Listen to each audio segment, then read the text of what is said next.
very first episode in a new series that I'm working on. These vlogs are intended to show my progress into the honours course that I'm currently in the thick of.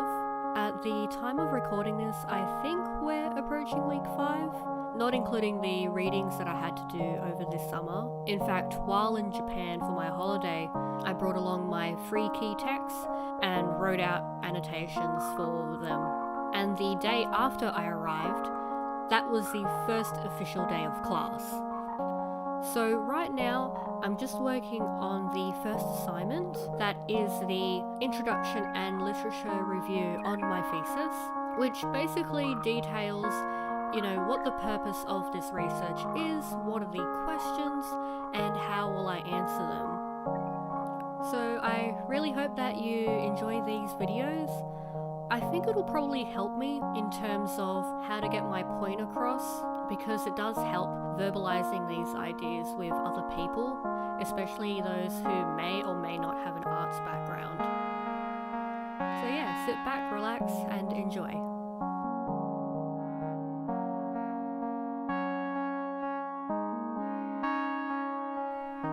The first step that I'm taking is to go back and review all the annotations that I made of my key texts. In this case, these books are Empathic Vision by Jill Bennett, Practices Research by Estelle Barrett and Barbara Bolt, and even a little bit of Slow Stitch by Claire Wesley Smith. The last book really focuses on stitching, but the ideas on contemplation and the slow movement will actually aid in discussing enactment in my own research. Basically, I'm highlighting any important terms, concepts, and quotes that I can use to flesh out my argument.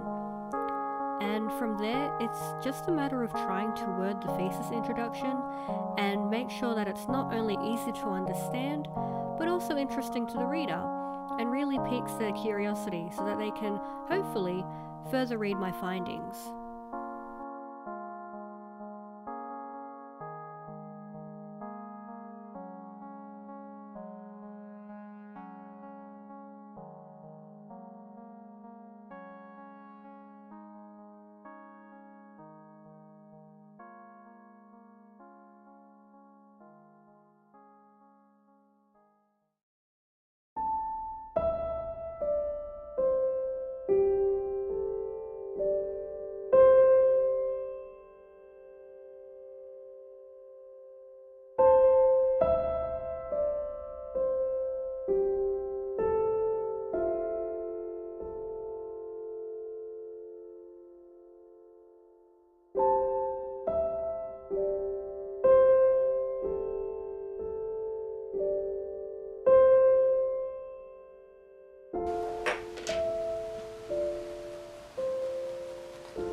So I think it might be useful to take a stab at kind of like explaining the purpose of my thesis.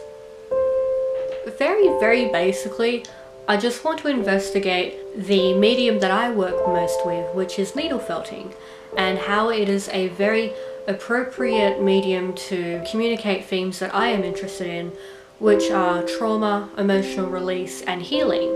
So in other words, how can we tell our own secret stories of painful memories and traumatic experience in a way that we are able to articulate our feelings of anger, of distress, of sadness, but without necessarily representing those triggering events of how that trauma occurred. And in particular, how can we achieve this through textiles? Now, I do understand that it could be very incoherent because this is still in the early stages and I'm trying to word it better, but that's basically the gist of it. So taking a break right now with all the theoretical parts of this, I'm now kind of putting these ideas into practice, as it were. I do have a meeting with my creative supervisor tomorrow, and I'm aiming to bring in a few sculptures that I made over the week, which relates to my creative proposal. So for me, I'm articulating suppressed emotions from family conflict, and this will be shown through different objects that remind me of that conflict.